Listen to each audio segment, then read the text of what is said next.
Nous sommes à nouveau devant ces textes incroyables, un des textes les plus fondamentaux de la foi chrétienne, qui nous montre que les seuls lieux sûrs pour connaître Dieu se trouvent dans la parole de Dieu lui-même. On a considéré plusieurs caractéristiques de la parole de Dieu, entre elles la nécessité de la parole de Dieu. Comme nous sommes imparfaits, comme nous sommes dans un état de péché, comme nous sommes très petits par rapport à Dieu, nous ne pouvons jamais penser que notre tête corrompue et très petite peut comprendre Dieu dans son infinité, dans ses vertus, dans sa nature transcendante. Et donc, si nous avons la moindre possibilité de connaître Dieu, il faut que Dieu lui-même se révèle. Mais nous sommes en train de considérer en fait l'autorité de la Bible avec un but très pratique. Ce n'est pas qu'une discussion académique ou philosophique pour savoir est-ce que ces livres sont inspirés de Dieu ou pas. C'est une démonstration dans la vie pratique, et c'est avec un but pratique que Paul il est en train de vouloir convaincre ou rappeler Timothée de l'autorité de la parole. C'est une question de ne pas nier la puissance de l'évangile. C'est une question de préserver la vérité dans une génération corrompue où les hommes sont plus intéressés à satisfaire leur plaisir personnel, à suivre leur Dieu personnel, les conforts, l'argent, les divertissements. Et nous trouvons un homme, Paul, qui est dans une prison, qui au lieu d'être en train de se plaindre tout le temps, il est en train de vouloir encourager quelqu'un qui est découragé dans des circonstances beaucoup mieux que la sienne.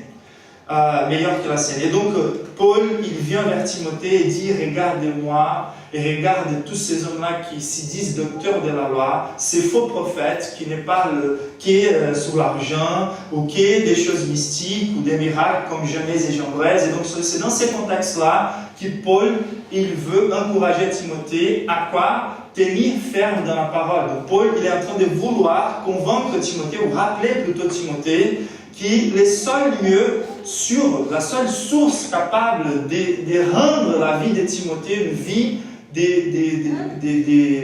de produire fruit au-dessus des circonstances, peu importe quelles soient les circonstances, même dans une prison, Paul, il est en train de prêcher, il est en train d'écrire des lettres qui sont devenues le Nouveau Testament aussi pour nous. Donc, il est en train de fructifier dans les pires circonstances qu'on peut imaginer. Donc, la grande question d'aujourd'hui, qu'on va considérer aujourd'hui, c'est vraiment, en fait, c'est la dernière partie de cette grande question. Ok, on peut comprendre que l'ordre de Paul ici, c'est tiens ferme dans la parole. Et plusieurs d'entre nous, on peut dire, moi, je peux tenir quelque part, je sens que je tiens ferme dans la parole. J'ai ces livres-là dans une très haute estime dans ma vie personnelle, j'ai les lus très souvent, etc. Mais pourquoi, en fait, même avec ma relation avec ces livres-là, je ne trouve pas les mêmes forces? Pourquoi, devant des circonstances beaucoup moins graves que celles de Paul, je suis déjà en train de me plaindre, en train de justifier mes fautes, mes péchés, ma manque de persévérance, ma manque de joie, les dépressions dont je rentre, je justifie tout ça plutôt dans les circonstances. Et quand on voit Paul, il est en train de dire non, il y a une manière de tenir ferme dans cette parole qui nous donne une source de puissance, qui nous rend capable de vivre cette vie au-dessus des circonstances. Donc, qu'est-ce qu'il y a entre savoir qu'on doit tenir ferme dans la parole et vraiment trouver la puissance de la parole? Qu'est-ce qu'il y a dans la parole qui la rend si puissante? Qu'est-ce que je dois savoir? Quelles doivent être mes convictions et quelle doit être ma posture quand je m'approche de ces livres-là? Et c'est pour ça que Paul il commence à non seulement dire à Timothée aveuglément « tiens ferme dans la parole », mais il commence à rappeler Timothée pourquoi il doit tenir ferme dans la parole. Qu'est-ce qu'il y a dans la Bible? On a considéré quelques caractéristiques de la Bible qui nous rend la conviction qu'il s'agit vraiment de la parole de Dieu. C'est Dieu qui nous parle. Et c'est Dieu qui nous parle, c'est le Dieu qui a créé l'univers à travers sa parole. Ça veut dire la même puissance que Dieu a utilisée pour créer tout l'univers, c'est à disposition dans ces livres, car ces livres, c'est la même parole de Dieu. Et c'est par là, en fait, qu'on doit s'approcher de ces livres avec une conviction que Dieu parle. Et que la parole de Dieu, elle est vivante.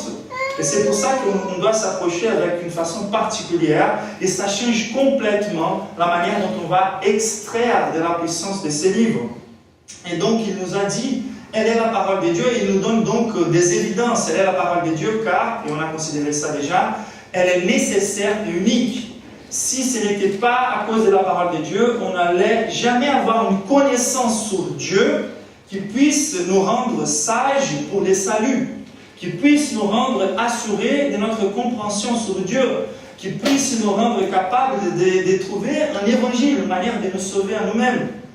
Elle est unique car elle, et seulement elle, a cette certification de la partie de Dieu qu'il s'agit de ma parole, la parole de Dieu.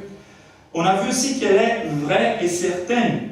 Et on a vu que c'est plutôt une question de reconnaissance de sa vérité qu'une question d'évaluer sa véracité, son véracité. Et donc on a considéré en fait la vérité de la Bible, le fait qu'elle est vraie. Et je vous encourage vraiment à revenir, toutes ces bases-là sont disposées dans Internet, dans notre page YouTube, dans notre chaîne YouTube, ces prédications. Et après, on a vu qu'elle est vraiment inspirée de Dieu. Donc on a vu quels étaient les moyens à travers lesquels Dieu a garanti que ces livres-là, Ancien et Nouveau Testament, ils ont été vraiment gouvernés par Dieu. Comment ça peut être considéré la parole de Dieu? Quelle était la méthode? On a vu plusieurs moyens à travers lesquels Dieu rend l'assurance que ces livres est sa parole. Et donc, on a vu c'est un livre inspiré de Dieu. Dieu a inspiré des hommes. Il a porté ces hommes tout au long quand il était en train d'écrire. Et on a considéré ça. L'origine de la Bible, c'est Dieu lui-même. Et par là, on est arrivé à une bonne défense, je pourrais dire, par la parole de Dieu, par la Bible, la Bible est la parole de Dieu. Et aujourd'hui, on va considérer deux derniers attributs qui peuvent être rassemblés dans un dernier attribut de la parole de Dieu. Et c'est le fait que la parole de Dieu, elle est non seulement nécessaire et unique, vraie et certaine, ou inspirée de Dieu. La parole de Dieu, elle est aussi suffisante. Et car elle est suffisante, elle est claire. Ok? Et c'est ça qu'on va considérer aujourd'hui. Et je vais vous dire pourquoi c'est tellement important de considérer ça aujourd'hui, surtout dans notre génération. Quelqu'un a déjà dit que le fait que la Bible est suffisante, c'est la caractéristique biblique la plus niée dans même les églises aujourd'hui. Les croyants, si on pourrait dire, est-ce que tu crois que la Bible est nécessaire? On va dire oui, elle est nécessaire. Tu crois que la Bible elle est vraie et certaine? Tout le monde va dire oui, je suis d'accord, elle est vraie et certaine. Si je demande est-ce que vous croyez vraiment qu'elle est inspirée de Dieu, c'est la parole de Dieu, on va dire oui. Mais quand on demande est-ce que tu crois dans la suffisance de la parole, même si on dit oui, dans la pratique, on montre qu'on ne croit pas dans la suffisance de la parole de Dieu, dans la clarté de la parole de Dieu. Et pourquoi je dis ça? Car dans la vie pratique, nous rentrons dans les mêmes erreurs contre lesquelles Paul il est en train d'accuser ses faux prophètes. Ils peuvent avoir l'apparence de la piété, ils peuvent avoir même une bonne théologie, mais dans la vie pratique, ils ne sont pas en train de vivre comme si la parole de Dieu était suffisante, comme si la parole de Dieu était puissante pour me former, m'équiper dans la foi. Et ce que Paul est en train de montrer à Timothée, c'est que toute l'écriture de Dieu est inspirée de Dieu et utile. Pourquoi? Pour enseigner, convaincre, corriger, pour instruire dans la justice, afin que l'homme de Dieu soit formé et équipé pour toute œuvre bonne. Ça veut dire, nous n'avons plus d'excuses quand nous sommes devant la parole de Dieu pour dire qu'on a péché, qu'on a failli. C'est clair qu'on ne va jamais trouver la perfection. Mais le problème, ce n'est pas avec la parole de Dieu. Le problème, c'est plutôt avec notre corruption humaine, notre cœur. On va voir ça. Mais ce que le texte est en train de nous montrer, c'est que si la Bible non seulement est capable pour enseigner, elle est utile pour qu'on soit complètement équipé, complètement formé pour toute bonne œuvre. Ce que Paul il est en train de dire, c'est que moi, j'arrive à être dans une prison et partager l'évangile avec la garde romaine et essayer d'encourager des frères et sœurs qui sont dans l'inconfort, mais qui veulent plutôt suivre des circonstances de cette vie terrestre, Même moi, Paul, qui suis dans les pires des circonstances imaginables, il va mourir bientôt, il sait ça. Mais Paul, il continue à tenir ferme et à fructifier. Pourquoi? Car il extrait de la puissance de la parole de Dieu. La parole est suffisante pour lui. La parole est suffisante pour qu'il vive une vie au-dessus des circonstances. Et là, en fait, quand la Bible dit qu'elle est utile pour enseigner, comment ça veut dire tous les types d'applications dans ma vie pratique, connaissances théoriques, convaincre, argumentation, on n'a pas besoin de rester là en train de défendre avec des arguments philosophiques la parole de Dieu. La Bible elle-même, elle est utile pour convaincre, pour corriger, instruire dans la justice, dans la vie pratique. Donc je peux arriver à vivre cette vie. Paul n'est pas un superman, il n'est pas un super-homme. Paul, il est un homme faible comme nous. Mais il traitait la parole de Dieu d'une manière qui lui donnait de la puissance. Il a pu constater dans son expérience quelque chose qui est en train de nous encourager aujourd'hui. Et en fait, c'est à cause du fait que la parole de Dieu, elle est suffisante. C'est pour ça qu'il dit, ne suis pas des fables. Ne pense pas que tu dois mélanger la parole avec des miracles. Une foi qui vit avec des miracles, qui croit dans les miracles, est capable de vivre sans eux. Et donc, la parole de Dieu, je ne suis pas en train de nier les miracles sont bien, ils sont là plutôt pour authentifier la puissance de la parole, qui est pour un autre motif. Mais ce qu'il est en train de dire, c'est vraiment la parole elle-même, elle seule, elle est utile pour enseigner, convaincre, pour qu'on soit formé et équipé à toute bonne œuvre. Et dans notre génération, on voit que nous sommes en train de nier la suffisance de la parole de Dieu. Nous sommes en train de voir ça dehors de l'Église, ok? Et comment nous voyons ça aujourd'hui dehors de l'Église? On voit que pendant la modernité, les personnes, elles niaient déjà la parole de Dieu. Et comment c'est très important, ça va vous donner vraiment des outils pour être ferme dans cette génération et identifier d'où viennent ces idées qui vous gênent dans la compréhension de la Bible. Car même si on n'est pas conscient, ce sont ces influences de notre génération qui pénètrent dans notre cœur et qui nous empêchent de comprendre la parole de Dieu. Et donc dans la modernité, il y avait une idolâtrie de la raison, de l'intellect. On pensait qu'avec de la méthode scientifique, on pourrait arriver à la connaissance même des choses surnaturelles. Et quand ils ont reconnu que les choses morales ou surnaturelles ne pouvaient pas être atteintes par la raison, ils ont voulu plutôt supprimer les surnaturels. Ils sont restés juste avec les choses de la machine, de l'univers, les choses naturelles, les phénomènes, les travails, les informations spécifiques de la science.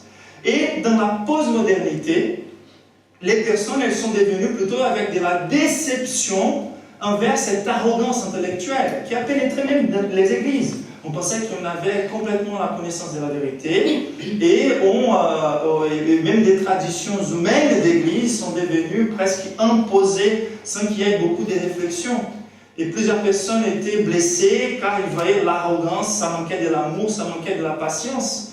Et quelque part, c'est une bonne critique qu'on va là-dedans. Mais dans la postmodernité, ils ont vu la déception avec la raison, surtout après les 2 grandes guerres mondiales, une déception générale. Et surtout par rapport aux questions des valeurs, aux questions morales, les personnes, elles vont se laisser plutôt guider dans les spiritualités par ses sentiments, par ses émotions, qui est par sa raison. Et nous sommes dans la postmodernité. Et vous voyez comme ça pénètre dans les églises aujourd'hui aussi. Il y a des personnes qui sont en train plutôt de rentrer dans la notion de mysticisme, de la suspicion envers toutes les choses qui peuvent vouloir suggérer une vérité absolue. Les personnes aujourd'hui ne peuvent pas accepter des vérités absolues. Quand on dit que la Bible est la parole de Dieu, on est en train de parler des choses surnaturelles, qui touchent le naturel. Dieu qui se communique par notre raisonnement au travers de sa parole, une parole claire, propositionnelle, objective, des phrases dirigées de la partie de Dieu à nos oreilles. Mais aujourd'hui, les personnes ne peuvent pas croire que Dieu puisse se communiquer de cette manière et que cette communication puisse être vraiment authentique ou réelle. Ils sont complètement douteurs de la capacité même de la communication, qui vont dire par exemple, personne ne peut connaître la vérité d'une façon assurée ou absolue, Et comme personne ne peut connaître la vérité d'une façon absolue, on va plutôt suggérer que c'est impossible complètement de connaître la vérité pour plus petite qu'elle soit. Donc ils sont en train de dire aujourd'hui que même un petit morceau de vérité ne peut pas être trouvé dans un dialogue, dans une conversation. Et ils disent ça entre eux-mêmes. Et la seule vérité absolue qu'ils sont en train d'embrasser, c'est que la vérité est relative. Et ça, c'est vraiment un absolu, ça montre déjà l'incohérence de ces raisonnements. Et donc, comme ils ne veulent plus considérer pour les choses qui dépassent les naturels, la raison comme un instrument de comprendre la vérité, ils vont se lancer dans ce qu'on appelle les mysticismes. Et c'est pour ça qu'il y a toute une ouverture dans notre dernière génération pour ce qu'on appelle les New Age. La nouvelle ère, cette ouverture à tous les types de pluralisme, des religions orientales, d'ésotérisme, qui veulent toucher la vérité plutôt par des sentiments, des émotions. Et c'est pour ça que quand on rentre dans l'église, on va voir beaucoup d'églises qui ne donnent pas d'importance à la parole de Dieu, surtout pas à la parole de Dieu avec l'objectivité, mais ils vont ajouter d'autres choses à la parole de Dieu. Donc il y a ceux qui font par soustraction et ceux qui font par addition. Et dans les deux cas, ils sont en train de dire, nous ne croyons pas dans la suffisance de la parole de Dieu. Nous ne croyons pas dans la clarté de la parole de Dieu. Qu'est-ce qu'ils sont en train de dire? Moi, j'ai besoin d'une connaissance mystique. J'ai besoin d'avoir quelque chose pour déchiffrer la Bible, une expérience personnelle à côté. Ce n'est pas suffisant de trouver la vérité claire et objective comme elle est là dans ces livres. Il faut que le Saint-Esprit me confirme la parole de Dieu. Il faut avoir une expérience mystique pour comprendre la parole de Dieu. Et c'est plutôt par rapport aux choses que je sens envers la parole de Dieu que par rapport aux choses que je comprends à partir de la parole de Dieu que les personnes se laissent guider aujourd'hui dans plusieurs églises. Et là, en fait, ils ne sont pas en train de reconnaître la clarté ou la suffisance de la parole de Dieu. Et quand ils vont bâtir leurs églises, des fois, ils sont en train de soustraire. Par exemple, Jésus, dans sa grande commission, comment il nous enseigne qu'on doit faire l'évangélisation. Aller faire des disciples de toutes les nations. Par quoi? En les faisant répéter en prière. Qu'est-ce qu'il dit là? En les enseignant à garder un ou deux de mes commandements, tous mes commandements. Et aujourd'hui, on se donne pour satisfaire de faire juste des personnes répéter en prière. Et on considère que ces personnes-là sont devenues croyantes car ils ont répété en prière. L'Église ne fait plus sa partie, elle ne croit plus dans la suffisance de la parole de Dieu pour apporter le salut. Quand on regarde la façon d'ajouter les choses, ils sont là en train de prêcher l'évangile plus quelque chose.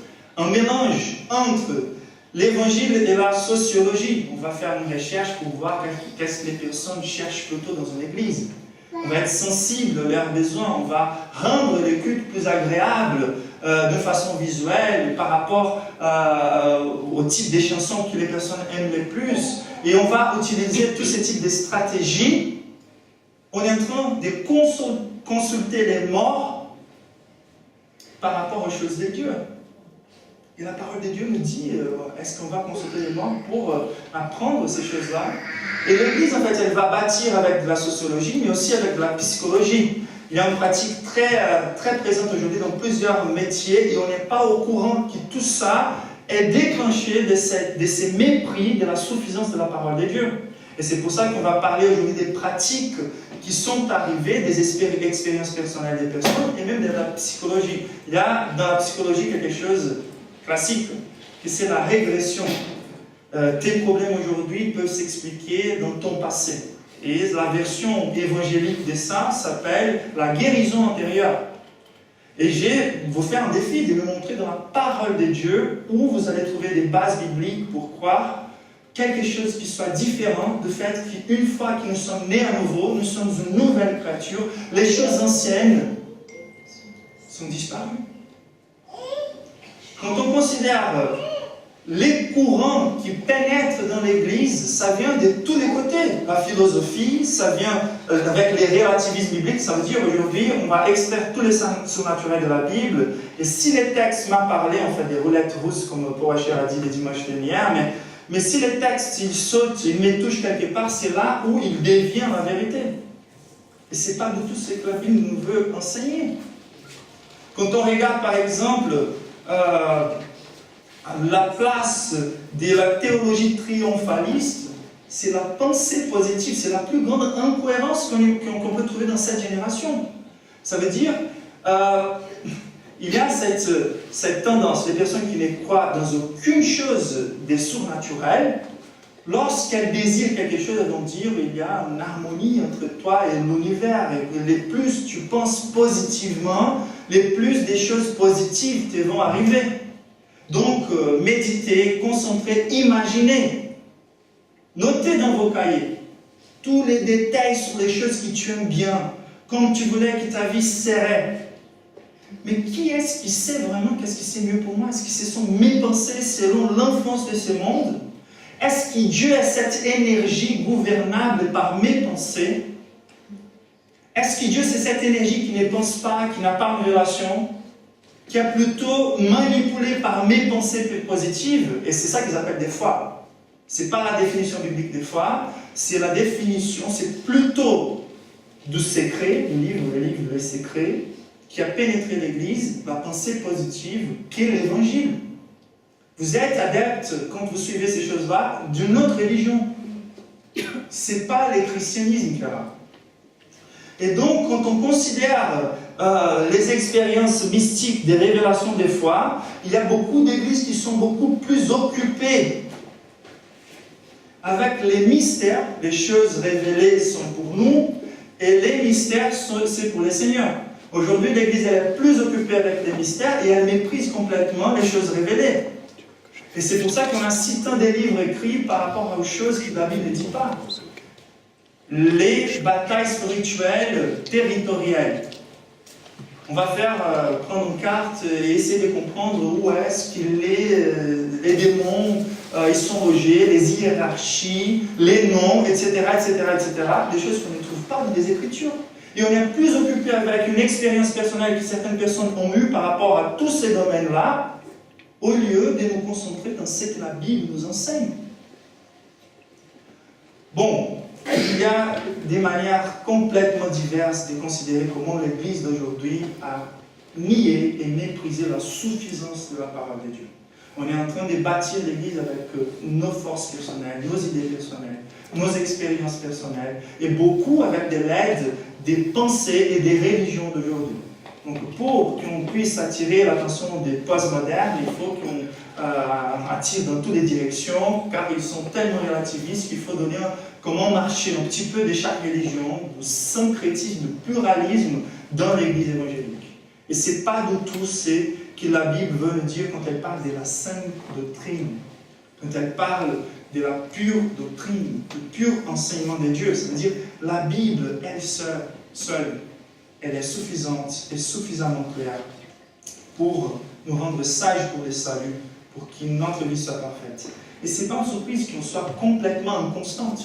On n'est pas en train de suivre la Bible, on est en train de suivre beaucoup de choses en même temps. Le terrain est occupé, et le terrain occupé ne peut pas fructifier. Il est étouffé. Les racines de l'évangile sont étouffées par les racines de tous ces autres désirs et de toutes ces autres philosophies. Il faut qu'on puisse donner nos cœurs complètement, entièrement à la parole de Dieu, et exclusivement à la parole de Dieu. Pour ma part, chers frères et sœurs, lorsque je suis venu chez vous, ce n'est pas avec une supériorité de langage ou de sagesse que je suis venu vous annoncer les témoignages de Dieu, car j'avais décidé de connaître parmi vous rien d'autre que Jésus-Christ et celui crucifié. Paul aux Corinthiens. Christ et celui crucifié. Dans un niveau personnel, nous nions aussi la suffisance de la parole de Dieu quand nous faisons des sélections des textes préférés de la Bible. La roulette russe, on a déjà parlé, mais aussi, il y a certaines aires de nos vies où on ne laisse pas la Bible nous toucher. dans les travails, j'ai fait plus de confiance à la manière de se porter de cette génération. Je dois m'adapter au comportement qui fait marcher mon boulot, au lieu d'être une lumière dans mon boulot en apportant quelque chose de nouveau, mon caractère en tant que chrétien, et je ne peux pas écraser les personnes, et je ne peux pas mépriser les personnes. Mais il y a plusieurs qui ne laissent pas l'évangile rentrer ou la parole de Dieu rentrer dans leur travail. La sexualité, c'est la même chose. Il y a des tabus, des conquêtes intouchables de cette génération. Les mouvements féministes, il a commencé avec des bonnes raisons. Il y avait une génération machiste. Ce n'était pas les concepts bibliques d'hommes. Mais nous ne pouvons non plus aller dans un autre extrême. Mais nous, en fait, des fois, on veut que les choses marchent dans nos vies et on ne veut pas devenir tel que la Bible dit que nous devrions devenir et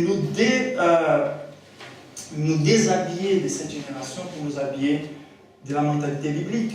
Donc l'homme, il faut qu'il doive apprendre, il doit apprendre vraiment dans la Bible qu'est-ce que c'est un homme selon la volonté de Dieu. Et la femme doit faire la même chose. Quand on pense comment élever les enfants, on est très satisfait, plusieurs chrétiens, de juste laisser l'école faire les travaux. Quand on parle de l'argent, c'est la même chose. On fait plus confiance dans notre manière de gérer l'argent que dans des promesses bibliques comme celles qui disent « il vaut mieux de donner que de recevoir ». Et on est, dans tous ces lieux-là, on est en train de nous priver des progrès dans nos vies personnelles. Nous sommes en train de priver de vivre une vie de qualité, une vie fructueuse. Nous sommes en train de gêner les succès de nos vies tous les fois où nous méprisons les conseils bibliques pour suivre les conseils de ce monde. Et comme on a déjà dit par rapport à la grande commission, c'est la même chose. Pourquoi les églises, des fois, sont remplies de personnes qui multiplient des scandales? Des églises qui veulent cibler un public spécifique. Pour l'évangélisation, ça peut marcher. Paul dit, j'ai fait semblant que j'étais comme tel autre pour conquérir quelques-uns pour la foi. Mais quand il s'agit d'une structure locale de l'église, les plus mélangés, les mieux.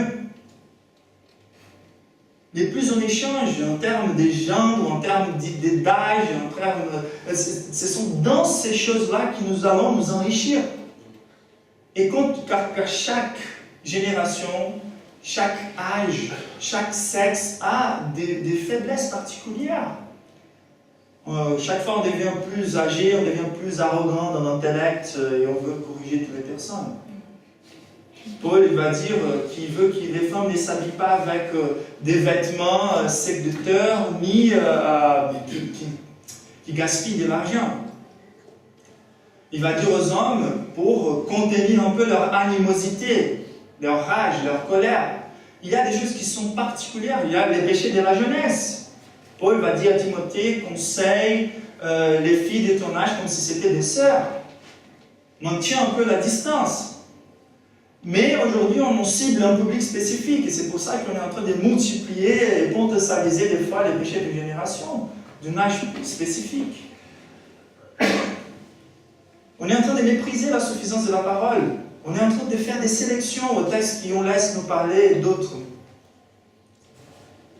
Mais toutes ces manières-là, que j'ai essayé de vous montrer dans la pratique, toutes ces manières-là où nous sommes en train de nier la parole de Dieu, nous sommes en train de nier la suffisance de la parole de Dieu. C'est ça que vous êtes en train de mettre en question. Est-ce que la parole est vraiment capable, toute seule, de me rendre sage pour le salut et de me former et équiper pour tout mon homme? Est-ce que la parole de Dieu est vraiment capable de me rendre prêt à devenir un homme de Dieu, une femme de Dieu dans cette vie, à réussir dans cette vie, à vivre en vie au-dessus des circonstances? Est-ce qu'elle est vraiment capable? Et d'ailleurs, c'est pour ça qu'on est plusieurs fois en train de dépendre des miracles. Pourquoi nous sommes en train de dépendre des miracles? Car au lieu de monter l'escalier, en train de réparer au fur et à mesure à la lumière de la parole tous les airs de nos vies, nous avons fait des sélections on n'a pas touché certaines questions dans nos vies qui c'est un peu plus dur de traiter, et les choses vont devenir de pire en pire, les mariages deviennent de pire en pire, car l'homme ne prend pas son rôle tant que la Bible dit, la femme ne prend pas son rôle tant que la Bible dit, et à la fin ils sont au bord d'un divorce, et ils sont dans la dépendance d'un mariage. Mais si, au fur et à mesure, ils étaient soumis à la parole de Dieu, l'histoire serait différente. Et donc, nous sommes en train de douter si la Bible est vraiment capable de nous rendre sages. Et nous sommes en train de douter de sa clarté aussi.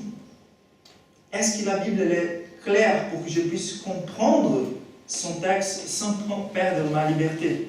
Car quand tu es en train de dériver ta capacité de comprendre la Bible aux faux prophètes, aux pasteurs, tu es en train de désister de ta liberté. Luther, il a fait les chemins inverses. À son époque, les personnes disaient qu'il n'y avait qu'une classe des croyants, les prêtres, les papes, qui pourraient interpréter la Bible. Et c'est pour ça qu'ils ont enlevé la Bible de peuple. Mais quand Luther a décidé de traduire la Bible dans les langages de peuple, quelqu'un lui a posé la question, mais tu n'as pas peur que certains vont prendre la parole et pratiquer des hérésies et manipuler les personnes? Il dit, la parole de Dieu, elle est assez claire. Nous sommes libres et responsables par rapport aux manières dont on va interpréter le texte. Et donc, on ne peut pas perdre notre liberté, nos critères de jugement, notre raison. Et dans ces textes, la réponse, c'est que oui, la Bible est suffisante. Oui, la Bible est utile. Ce texte il est très clair car il nous dit vraiment, Paul il va dire, tiens ferme dans la parole et cela c'est suffisant. Elle est inspirée de Dieu. Utilise cette parole dans tous les moments de ta vie. Soumets tous les airs de ta vie à sa parole. Mais dans la Bible, on a encore plus d'évidence en général. Quand on regarde les psaumes, les personnes parlent de la parole de Dieu tant qu'une lumière. Plusieurs références qui donnent de la sagesse au simple. Ce n'est pas quelque chose de difficile à comprendre. Ce n'est pas quelque chose de difficile à croire. Il n'y a pas un enseignement caché ici. Dieu n'a pas voulu s'auto-révéler pour nous rendre dans un mystère encore plus grand. Et donc Dieu se communique pour se révéler et non pour nous obscurcir. En Deutéronome 30, il y a un passage incroyable, le verset 11 qui nous dit « Les codes de la loi que je vous donne aujourd'hui n'est certainement pas trop difficile pour vous, ni hors de votre portée. Il n'est pas au ciel pour qu'on l'en dise, en Platon par exemple, qui montera au ciel pour aller nous les chercher et nous les faire comprendre afin que nous puissions l'appliquer. » Vous voyez, cette excuse-là, elle a été toujours présente. Mais ce que Dieu est en train de dire, c'est « n'est pas loin de vous ». Cette connaissance, cette manière de justifier vos péchés ne marche pas. Car ce n'est pas loin, on n'a pas besoin d'avoir une expérience mystique, obscure, pour comprendre la parole de Dieu. Il n'est pas non plus au-delà de l'océan pour que l'on dise qui traversera pour nous les mers pour aller nous les chercher et nous les faire comprendre afin que nous puissions l'appliquer. On n'a pas besoin d'une classe différente des maîtres pour nous faire comprendre la Bible. Non, il continue au verset 14. La parole de Dieu est toute proche de vous. Elle est dans votre bouche et dans votre cœur pour que vous l'appliquiez. Est-ce que vous êtes en train d'appliquer la parole de Dieu dans vos vies? Vous n'avez plus d'excuses. Elle est capable, elle est suffisante. Elle est tellement simple et tellement claire que dans les mêmes livres, au chapitre 6, verset 7, on trouve Dieu qui parle, tu les inculqueras à tes enfants et tu en parleras chez toi dans ta maison et quand tu marcheras sur la route et quand tu te coucheras et quand tu te lèveras. Ça veut dire même les enfants ont la capacité de comprendre la Bible. Si on se rappelle bien du réveil du roi Josias, il a trouvé la Bible perdue dans les temples. Il a envoyé quelques hommes à restaurer les temples et ils ont trouvé la Bible perdue dans l'église. Vous pouvez imaginer ça? La Bible était perdue dans l'église. Et il prend un peuple qui pendant quelques années, était complètement éloigné de Dieu. Et tout un peuple, quelques années, plusieurs années loin de Dieu. On pourrait imaginer, ils ne savent plus les contextes bibliques, ils ne vont pas comprendre la Bible, il faut qu'on ait des maîtres pour nous enseigner. Qu'est-ce que Josias fait? Il fait la Bible être lue pour tous les peuples. Et la Bible nous dit que le peuple a entendu la parole, ils ont compris la parole, ils se sont repentis, et ils ont donné la réponse que la parole de Dieu demandait. Vous n'avez pas besoin des enseignements extra pour interpréter la parole de Dieu de la manière dont elle devait être interprétée. Quand on regarde Jésus, par exemple, est-ce que Jésus croyait dans la suffisance de la parole? Est-ce que Jésus croyait que la parole de Dieu, elle était claire, elle était suffisante? Combien de fois Jésus, devant les pharisiens, quand il portait des questions où il y avait des divergences, des traditions, au lieu de répondre pourquoi un argument marche plus qu'un autre, il disait seulement, n'avez pas lu? N'avez-vous pas lu la parole de Dieu? Il ne présupposait jamais que c'était difficile de comprendre ces choses-là. Il y avait un autre élément qui était plutôt responsable pour la mauvaise compréhension. Ce n'était pas l'incapacité de la Bible de communiquer les choses de façon claire. C'était plutôt la corruption de leur cœur. Ils ont la capacité, comme le verset qu'on vient de lire, il dit, de rassembler des maîtres, ils peuvent dire des choses selon les désirs de leur cœur, agréables à leurs oreilles. Et voilà que Jésus lui-même, dans ce passage,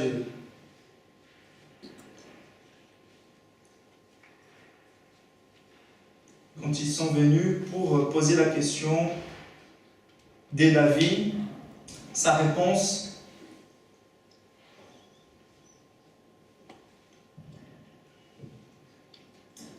il dit justement,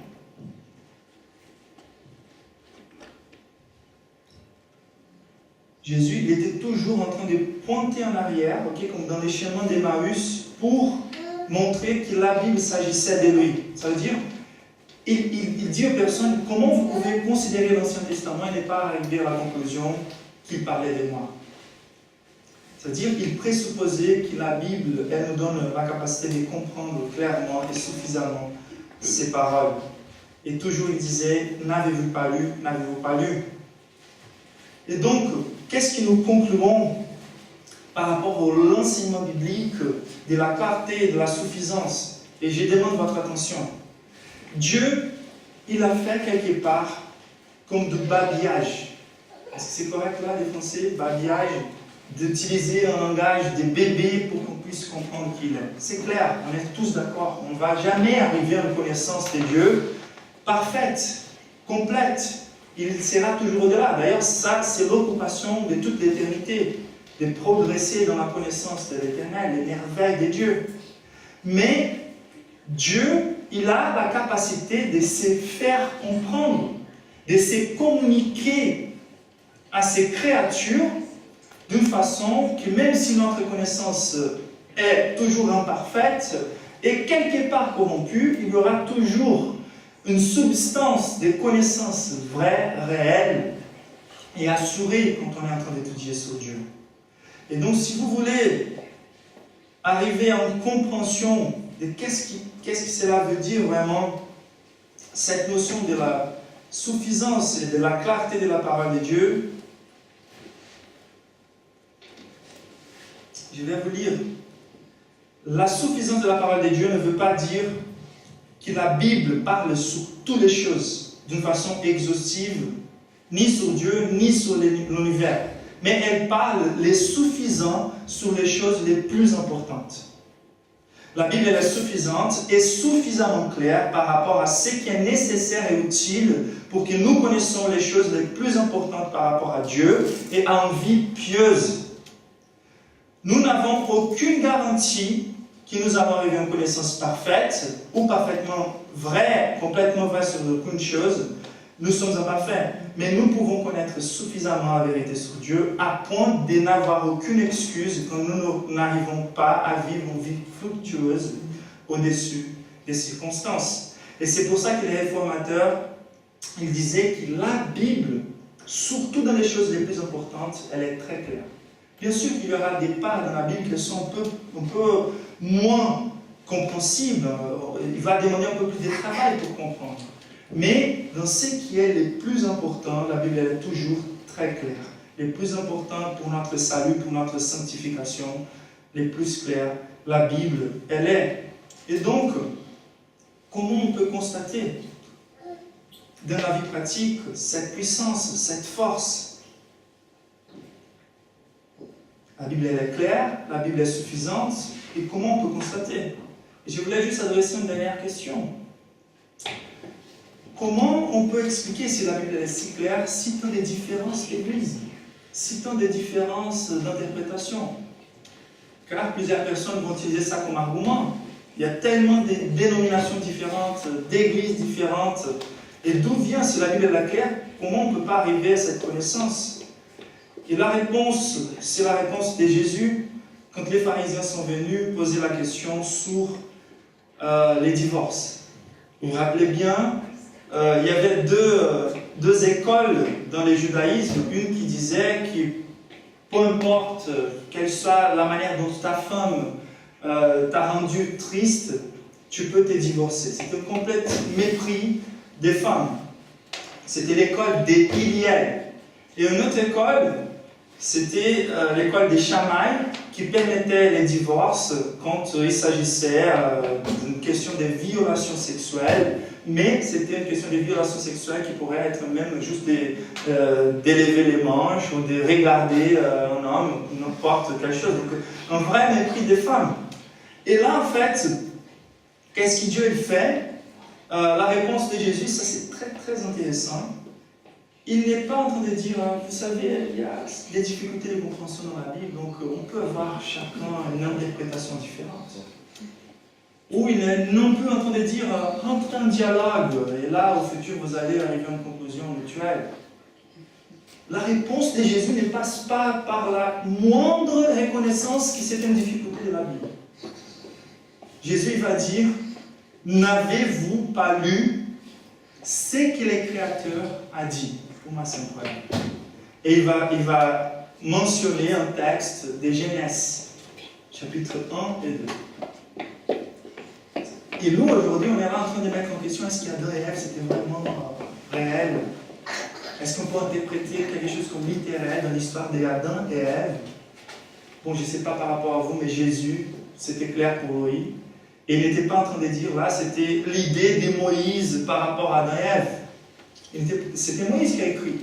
Mais il n'est pas en train de dire, n'avez-vous pas lu ce que Moïse a dit? Il est en train de dire, n'avez-vous pas lu ce que le Créateur a dit? Il regarde Genèse chapitre 1, 2 et les suivants comme parole du Créateur. Les problèmes n'est pas avec la clarté de la Bible, ni avec la suffisance de la Bible. Les problèmes se trouvent avec un cœur corrompu. Le problème n'est pas ici. Le problème est ici. Et c'est pour ça que c'est plus que les méthodes d'interprétation biblique qui sont bonnes, de considérer le contexte, tout ça, sont bonnes. Mais plus important que la façon dont on s'approche pour interpréter la Bible, c'est la façon dont on s'approche dans le cœur, la posture de cœur, avec les repentis. Et il faut qu'on se pose des questions. Est-ce qu'on est devant la Bible pour la permettre de nous transformer ou pour imposer nos compréhensions? Et je vais vous dire, celui qui s'est converti aujourd'hui, il est beaucoup plus en avantage que plusieurs qui se sont élevés dans des églises avec des cultures non bibliques de comprendre l'évangile. On est plié par des cultures d'église à toujours regarder des choses comme on a été enseigné par des hommes. Mais si on prend quelqu'un qui vient de se convertir, on donne la Bible et dit rentre dans cette chambre et lit la parole, il va sortir avec une vision de Dieu beaucoup plus équilibrée que la majorité d'entre nous. Ni tous ont la chance d'avoir des maîtres, des enseignants qui ont une bonne compréhension de la parole de Dieu, qui ne mélangent pas la parole de Dieu avec ces autres sources. Bon, les plus pratiques, on va juste finir en train de lire ces versets, c'est de lire vraiment comment constater Et c'est vraiment de permettre que la parole de Dieu touche à tous les aires de nos vies, comme il dit, enseigne. C'est laisser enseigner et enseigner la parole. Avant de vouloir enseigner la parole, permettre la parole t'enseigner. Okay? C'est ça que Paul dit, elle est utile pour l'enseignement. Il faut qu'on se laisse enseigner par la parole. Les contenus et la manière dont on est en train d'enseigner font la différence. Ça veut dire la vérité avec l'amour. La manière d'étudier la Bible expositivement. Okay? Enseignement, c'est plutôt la théorie de la théologie sans laquelle personne, comme on dit, voir la vie de Paul. Paul, il ne peut pas vivre cette vie-là sans la connaissance. La manière dont on vit, c'est une conséquence de nos croyances. La théologie vient avant la vie pratique. Donc, enseigner, convaincre à nouveau, plus forte que la manière de convaincre les personnes par des arguments. Par exemple, je vais convaincre quelqu'un à s'arrêter de fumer.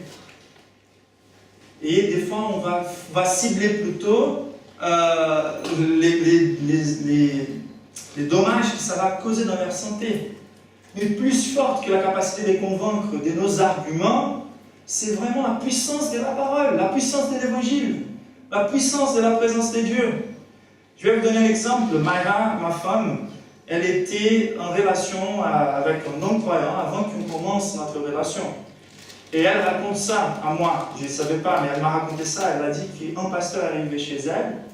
Il a pris la parole de Dieu et au lieu de donner plusieurs des arguments, tout ça, il a pris juste un ensemble des versets, un nombre de versets variés et dit, tu peux ouvrir dans ces versets-là, tu peux lire, oui, ok. Tu peux lire maintenant ces versets-là, oui, ok. Et il a fait ça avec une dizaine de textes. À la fin, Marie commence à pleurer et dit juste, tu sais ce que tu dois faire. Elle dit, oui, je sais ce que tu dois faire. Et grâce à Dieu, elle n'a pas continué avec cette relation. Mais vous voyez, la capacité de la Bible de nous convaincre est beaucoup plus puissante que des arguments qu'on puisse ajouter de l'extérieur. Il faut laisser la Bible parler sous son autorité. Il faut juste ouvrir la cage et laisser les lions. Les lions n'ont pas besoin de se défendre. La Bible, elle est utile pour corriger. Là, pour moi, c'est le plus grand signe de salut. Ce n'est pas la perfection, ce n'est pas la sanctification, c'est quand on se permet de corriger. La parole de Dieu, elle est toujours en train de vouloir nous rendre chaque fois plus parfaits. Chaque fois, l'image de Christ, elle est restaurée en nous. Est-ce que la Bible a la capacité de corriger ta vie? Quand tu vois vraiment quelque chose qui ne va pas dans ta vie, que tu vois que la Bible t'encourage à aller dans une direction bonne, est-ce que tu permets que la Bible te corrige? Est-ce que tu as un cœur hypersensible? Les personnes ne peuvent pas venir vers toi avec la parole ouverte et dire, tu vois, je pense que dans cette ère de ta vie, mon frère, ma sœur, je pense qu'il faut que tu changes, car la parole de Dieu nous montre un chemin beaucoup plus excellent. Est-ce que tu es assez accessible comme ça? Est-ce que tu permettrais que quelqu'un vienne vers toi et te montre des choses que la Bible veut que tu changes? Ce n'est pas que dans ta vie personnelle, dans ton visage de la parole de Dieu. Il faut faire attention à l'orgueil. Instruire dans la justice, c'est-à-dire dans la vie pratique, les péchés de commission et les péchés d'omission. Non juste les choses que tu n'as pas commis des péchés, mais les façons, les manières dont tu ne fais pas les biens à ton prochain. On ne va jamais sauver aucune cause sociale toute seule. Mais quand on croise les chemins de quelqu'un, il faut qu'on fasse quelque chose. Et c'est la Bible qui va nous instruire dans la justice. Une vie belle. On n'a pas le temps de développer tous ces points-là. Mais la dernière, c'est ce qu'on lit dans le chapitre 4. Paul se tourne vers Timothée. Et pour moi, c'est incroyable. On va finir en lisant cette verset. C'est pourquoi. Ça fait peur. Toujours quand on lit c'est pourquoi dans la Bible, ça fait peur déjà. Ça veut dire il vient avec une fusillade d'arguments. Et maintenant, il va arriver à une conclusion dont tu ne peux plus échapper. C'est pourquoi. C'est la parole inspirée de Dieu. Elle m'a rendu capable d'être dans une prison, vivre un témoignage impeccable. Elle est inspirée de Dieu. Je vais t'enseigner toutes les choses que tu dois savoir par rapport à la parole. C'est pourquoi. Et il va ajouter encore des quoi. Je te conjure devant Dieu et devant Jésus-Christ qui va juger les vivants et les morts. Ok, tu as peur de cette génération, tu as peur des persécutions, mais sache-toi qu'un jour, je ne pourrai rien faire pour toi, mon petit-fils Timothée. Tu seras devant l'Éternel dans les grands jours de jugement. Je te conjure devant Dieu. et dans la perspective de sa venue et de son règne, je te recommande solennellement, prêche la parole, insiste, que l'occasion soit favorable ou non, convainc, réprimande, encourage par ton enseignement avec une patience inlassable. Et le verset 5, garde en toutes circonstances le contrôle de toi-même, supporte les souffrances, remplis bien ton rôle de prédicateur de l'évangile, accomplis pleinement ton ministère.